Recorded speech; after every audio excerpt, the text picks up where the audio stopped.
అందరికీ నమస్తే. సోదరుడు అంకిరెడ్డి స్మృతులను నెమరేసుకోవడానికి 10 సంవత్సరాల తర్వాత కూడా అదే స్ఫూర్తితోని బాధ్యతతోని ఇక్కడ దాకా వచ్చినటువంటి వారి కుటుంబ సభ్యులను, మిత్రులను, తెలంగాణ ఆజాద్ ఫోర్స్ వారిని అందరినీ కూడా మనస్ఫూర్తిగా నేను అభినందిస్తూ ఉన్నాను. ఎందుకంటే వీరుల త్యాగాలు ఎప్పుడు కూడా ఇంతకుముందు నాగరాజన్న చెప్పినట్టు అడుగడుగునా కొనియాడబడాలి. ఆ సమాజమే చరిత్ర నిలబెట్టుకోగలుగుతుంది, తమ పిల్లలను మరింత బలంగా తయారు చేసుకోగలుగుతుంది. ఎందుకంటే ఎక్కడి నుంచి వచ్చినామో తెలియకపోతే ఎక్కడికి వెళ్ళాలో కూడా మనకు అర్థం కాదు. ఎప్పుడైనా కూడా ఒకరి కష్టం కానీ, పని కానీ, శ్రమ కానీ, త్యాగం కానీ గుర్తుపెట్టుకున్న సమాజాలు మాత్రమే బలమైన సమాజాలుగా ఇవాళ ప్రపంచం ముందు నిలబడుతున్నాయి. అదే కోవ లోపల సోదరుడు అంకిరెడ్డి ఆశయ మార్గంని తమ మార్గంలో కలుపుకొని ముందుకు తీసుకెళ్తున్న అరుణోదయ సాంస్కృతిక సమాఖ్యాన్ని కూడా, ఏసీఎఫ్ను కూడా మనస్ఫూర్తిగా అక్క విమలక్క గారిని, వారి బృందం అందరినీ కూడా మనస్ఫూర్తిగా, మలసర్ అన్న గారిని అందరినీ కూడా మనస్ఫూర్తిగా అభినందిస్తూ ఉన్నాను. సోదరుడు అంకిరెడ్డితోని 10 ఏళ్లకు ఇంకా ముందు తెలంగాణ ఉద్యమ కాలంలో ఉన్నటువంటి అనుబంధం అంతా కూడా చాలా గొప్పదైనటువంటిది, చాలా విలువైనటువంటిది మాకు అందరికీ కూడా. ఇంతకుముందు సోదరుడు బండారి చెప్పినట్టు, ఎందుకంటే మమ్మల్ని ఎవరు పెద్ద గుర్తించి పిలిచిన వాళ్ళం కాము. తమకు తాముగా స్వయం ప్రేరేపితంగా మమ్మల్ని మేము మోటివేట్ చేసుకొని తెలంగాణ ఉద్యమంలోకి వచ్చినటువంటి యువకులం అప్పుడు అందరం. 10, 12, 13 ఏళ్ళ కిందటి సంగతి.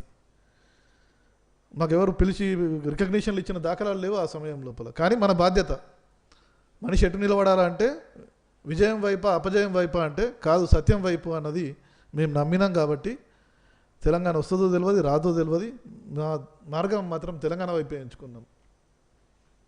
నాగరాజన్ ఇంతకుముందు చెప్పినట్టు సహజంగా తెలంగాణ సమాజంలో ఉండేటటువంటి ధిక్కార స్వభావం ఏదైతే ఉన్నదో అది ఇక్కడ ఉన్న ప్రతి మనిషి లోపల అతని డిఎన్ఏలోనే నిక్షిప్తమై ఉంటుందని నేను నమ్ముతా.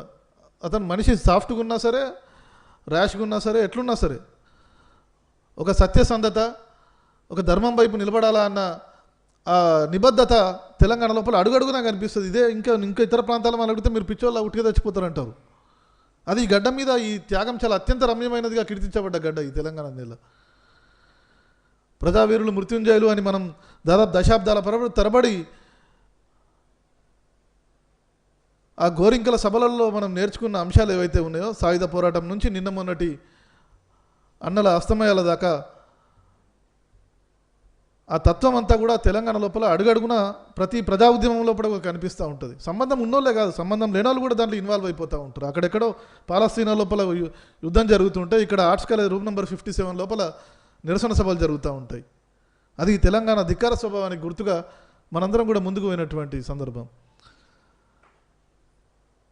తెచ్చుకున్న తెలంగాణను మరింత ఉన్నతంగా మార్చుకోవడం కోసం, ఈ నేలలో ఉన్నటువంటి వనరులను సమానంగా పంపిణీ జరగడం కోసం, మానవ హక్కులను కాపాడుకోవడం కోసం, మన సంస్కృతిని మహోన్నతంగా నిలుపుకోవడం కోసం, అడుగడుగున అభివృద్ధిని ప్రతి గుడిసెకు మళ్లించుకోవడం కోసం, స్వతంత్ర ఫలాల్ని, తెలంగాణ రాష్ట్ర ఫలాల్ని కూడా ప్రతి ఒక్కరికి చేర్చడం కోసం మనం ఇంకా అంకిరెడ్డి సోదరుడు వారి మార్గం లోపల మనం ఇంకా పునరంకితం కావాల్సినటువంటి అవసరం ఉన్నది.